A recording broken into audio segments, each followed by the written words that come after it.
Shivray sir. जय शिवराय, जय शिवराय. बोला.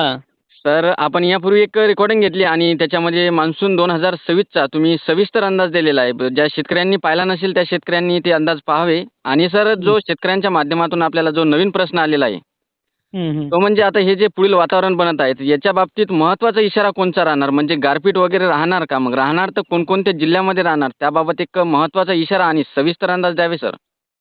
नक्कीच. येणाऱ्या 14 तारखेपासून बेळगाव, कोल्हापूरचा भाग मात्र वातावरणाच्या बाबतीत सक्रिय आहे हो. आणि येणारा देखील मराठवाडा, विदर्भ गारपिटीच्या रडारवरती लवकरच महाराष्ट्रामध्ये तो परिसर सक्रिय होताना दिसणार आहे. बरोबर. आणि बऱ्याच ठिकाणी शेतकऱ्यांचा हरभरा वगैरे काढणं चालू आहे. तर काढण्याचं काम जे आहे चालू ठेवा आणि नियोजन देखील त्या पद्धतीने तयार करा, की जेणेकरून ज्या ठिकाणी आपण ज्या तारखेला सांगतो त्याच्या 1-2 दिवस अगोदर तो गोळा करणं झाला पाहिजे. बरोबर आहे. तर 14 तारखेला कोल्हापूर वगैरे भाग आहे. तिथे 1-2 ठिकाणी मोठ्या पावसाची शक्यता राहू शकते. 10-15 मिनिटं, 20 मिनिटाचा पाऊस आहे. हो. 15 तारखेला नांदेड, लातूरमध्ये किरकोळ असा पाऊस होऊ शकतो. म्हणजे 15 तारखेपर्यंत जास्तही मजल नाहीये. पण बरोबर. सतर्क राहणं गरजेचं आहे. हो.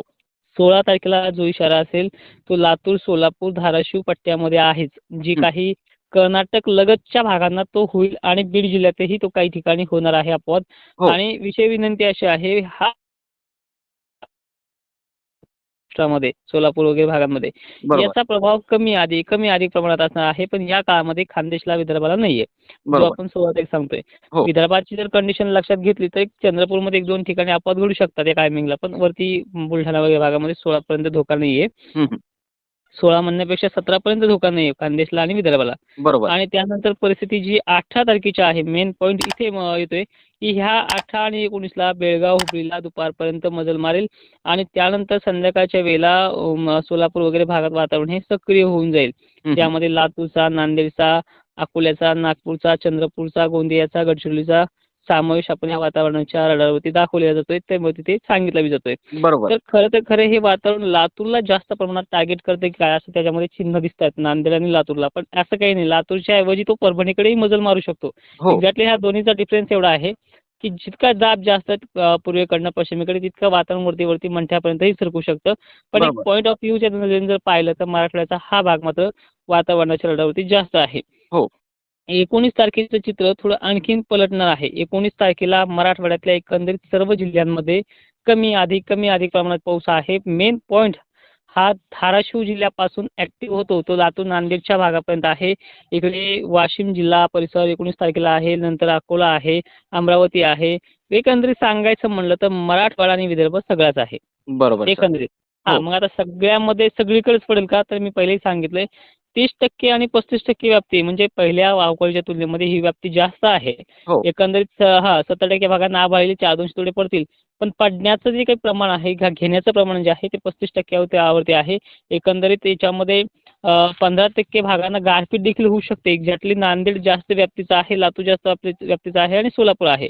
मग बरोबर. सांगली, सोलापूर, कोल्हापूर, पुणे, नाशिककरांना, धुळेकरांना धोका नाही आहे का? तर एक्झॅक्टली 19-20 तारखेला याच टायमिंगला यांना पण धोका आहे. पण मॉडेलच्या काही गोष्टी अशा आपण लक्षात घेतल्या, की इथे वारं जास्त आहे म्हणजे पश्चिमेकडनं पूर्वेकडे बाष्प ट्रान्सफर करण्याचं. इथे फक्त इन्सेंटिव्हिटी कमी दाखवली जाते. पण सतर्क राहण्याचा इशारा जो आपल्या प्रयोगशाळेअंतर्गत दिलेला आहे, तुम्ही या हो. दिवशी सतर्कच राहा. कारण की बरोबर. मॉडेलनुसार वातावरण तुम्हाला पाऊस दाखवला जात नाहीये. पण काही गोष्टीचा इफेक्ट इथे होऊ शकतो. तर तुम्हाला 2 दिवस काळजी घ्यायची आहे. मराठवाडा आणि बरोबर सर. विदर्भात मॉडेलनुसार पावसाच्या रडारवरती आहे. बरोबर सर. आणि हां. सर, शेतकऱ्यांच्या माध्यमातून आपल्याला एक प्रश्न विचारण्यात आलेला आहे, की बऱ्याचशा न्यूज चॅनलच्या माध्यमातून असं सांगण्यात येत आहे, की पूर परिस्थिती निर्माण होणार. तर त्याबाबत काय सांगणार सर तुम्ही? हे बघा, अवकाळीचा कुठलाच नियम लागणार नाही कुणालाच. हो. अवकाळी काय करू शकतो, महाप्रलयपर्यंत ही गोष्ट अवकाळी करू शकतो. पण बरोबर. महाराष्ट्रामध्ये पूर परिस्थिती निर्माण होईल, अशी जी कंडिशन सांगितली जाते, त्यामागची इन्सेंटिव्हिटी म्हणजे टक्केवारी व्याप्ती कुठे आहे? हो, हो. ही बरोबर. सांगण्याचा प्रयत्न करा. जेणेकरून आज शेतकऱ्यांचा गहू असेल, ज्वारी असेल, अशा पिकाचं रानामध्ये पसर पडलेली आहे. हो. तर तुम्ही जालन्याला पूर सांगत असाल, तर जालन्याला शेतकऱ्यांना तो इशारा द्या ना. बरोबर. उगाच उठलेली टाळायला हे चुकीचं आहे. पूर बरोबर. परिस्थितीच्या बाबतीत किंवा अति पावसाच्या बाबतीत जे काही जिल्हे असतील, ते लातूर आणि नांदेडसाठी इशारा असतील. या शेतकऱ्यांनी फक्त वारं कवरामुळं आपला माल वगैरे गोळा करून आती ठेवायचं इतर जिल्ह्याच्या तुलनेमध्ये, जालन्याच्या तुलनेमध्ये, बीडच्या तुलनेमध्ये, इकडे बुलढाण्याच्या तुलनेमध्ये, संभाजीनगरच्या तुलनेमध्ये, नाशिकच्या तुलनेमध्ये किंवा खानदेश पश्चिम महाराष्ट्र तुलनेमध्ये बरोबर. ह्या मराठवाड्यातल्या शेतकऱ्यांनी आणि विदर्भाच्या शेतकऱ्यांनी जास्त सतर्क राहायचं आहे. बरोबर आहे सर. मात्र काय झालं सर, आता बऱ्याच शेतकऱ्यांच्या माध्यमातून जो आपल्याला प्रश्न आला होता की न्यूज चॅनलच्या माध्यमातून असं असं सांगण्यात येत आहे, तर शेतकऱ्यांमध्ये एक चिंतेचं वातावरण निर्माण झालं होतं आणि शेतकरी आपल्याला वारंवार एकच प्रश्न विचारत आहे की सर मग आम्ही गहू काढायला पाहिजे का थोडं थांबलं तरी चालेल? माझ्या वतीनं फक्त 2 महत्त्वाच्या गोष्टी आहेत. ज्यांचा चांगलाच वाळलेला गहू आहे, तो शेतकरी ऑलरेडी काढतो. हे सांगण्याचंही त्यांना काम नाही. बरोबर, पण नक्कीच ज्याचा सर. कच्चा गहू आहे, अशा अवस्थेत आहे, काढला तरी त्याचं खळं व्यवस्थित होईल, पण तो नंतर घरामध्ये आणल्याच्या नंतर तो माल खराब होणार आहे. हो, अशा डिसिजनमध्ये एक विनंती करतोय, की याच्यामध्ये जर नांदेडकर असतील, लातूरकर असतील, हिंगोलीकर असतील, यवतमाळकर असतील, वर्धा, नागपूर, चंद्रपूर या भागातले शेतकरी असतील, यांनी थोडा इतका बारीक-सारीक कच्चा जरी असला तरी काढण्यासाठी चालतंय. पण बरोबर. जालन्याकरांना, बीडकरांना, परभणीच्याही पलीकडल्या भागातल्या अहिल्यानगरकरांना, छत्रपती संभाजीनगरकरांना हा सल्ला नाही आहे, की तुम्ही कच्चा पण गहू काढा. बरोबर. जर तुम्हाला असं वाटलं तर थोडंफार का होईना घरामध्ये येईल. आता हा जो अवकाळी याच्यामध्ये एकही हवामान तज्ञ गावाचं नाव घेऊ शकणार नाहीये. नाही, मान्सूनचा बरोबर. पॅटर्न वेगळा राहतो, अवकाळीचा हो, पॅटर्न वेगळा राहतो. अवकाळी माणसाचं आणि अवकाळी मान्सूनचं गणित कोणीच लावू शकत नाही, की हे गावखेड्याला गारपीट होणार आहे म्हणून. बरोबर फक्त आहे. एवढं सांगू इच्छितो, की जास्त व्याप्ती कोणत्या जिल्ह्यांना आहे आणि ते व्याप्तीचा विषयही आपल्यामध्येच निघतोय. आपल्या हो, परिसराअंतर्गत सांगितला जातोय, इन्सेंटिव्हचा विषय आपल्याला सांगितला जातोय, की बरोबर. लातूर आणि नांदेडची इन्सेंटिव्ह या बाबतीत जास्त आहे. त्यामुळे या बाबतीत या शेतकऱ्यांनी थोडा ठोस निर्णय घेतला तरी चालतोय. पण विनाकारण पश्चिम महाराष्ट्र, खानदेशला किंवा मध्य महाराष्ट्राला ह्या गोष्टीला वेठीस धरणं, की तुम्ही कच्चा माल का होईना काढाच, हे बरोबर. चुकीचं आहे. बरोबर त्यामुळे आहे. शेतकऱ्यांना विनंती आहे, सरळ सरळ प्रयोगशाळेकडे जिथे-जिथे तुम्हाला व्हिडिओ असतील तिथे वेगवेगळ्या पाहून घ्या. समाधानकारक उत्तर तुम्हाला तिथेच मिळेल. डिसिजन घेण्याच्या बाबतीत कच्चा माल कोणीच काढू नका. नांदेडकरांना थोडासा त्रासदायक वाटत असेल, की आपल्या 3 वर्षापासून आपल्या भागामध्ये अवकाळी होतोच. हो, अशा शेतकऱ्यांनी थोडाफार किंचित अशा प्रमाणात आपल्याला सहन होईल असं काढलं तरी चालतंय. पण माझं एक डिसिजन आहे प्रयोगशाळेअंतर्गत कच्चा माल ह्या वातावरणाच्या घाईमुळे काढू नका. आणि बरोबर या सर. पलीकडे जाऊन सांगतोय, हे वातावरण चक्क एवढ्या दिवसासाठी नाहीये. या वातावरणाचा टप्पा पुढे सुद्धा एप्रिल महिन्यामध्ये आहे. पहिला आठवडा आहे, तिसरा आठवडा आहे. अक्षरशः मे मध्ये सुद्धा हे वातावरण आहे. म्हणजे बरोबर. अक्षरशः तुमचं हे वातावरण चालणार आहे. त्यामुळे सगळ्यांना विनंती आहे, तुम्हाला वारंवार अपडेट घेणं गरजेचं सुद्धा राहणार आहे. बरोबर सर.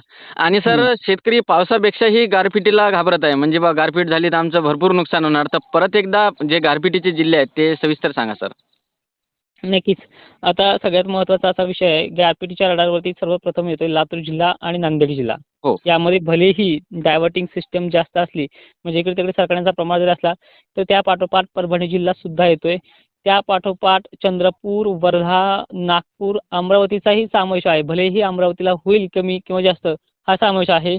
किंचित प्रमाणात छोटे-मोठे रडार जे बनलेले आहेत ते बुलढाणा जिल्हा, परभणी, सोलापूर, धाराशिव पट्टा देखील आहे. जालन्याचा अजूनही गारपिटीच्या बाबतीत समावेश मॉडेलनुसार दिसत नाही. पण तरीसुद्धा काही ठिकाणी बाष्पयुक्त वाऱ्यांचं आगमन हे होण्याचे चान्सेस आहे. त्यामुळे त्या बाबतीत त्या जिल्ह्यांचं नाव सुद्धा आपण ॲड करू शकतो. पण घाबरायचं काही कारण नाही. जालन्याला त्या तीव्रतेचा धोका नाही आहे. बरोबर. त्यानंतर गारपिटीच्या बाबतीत जर बघितलं तर थोडा बीड जिल्ह्याचा केजकडील, अंबाजोगाईकडील देखील भाग येण्याची शक्यता वाटते.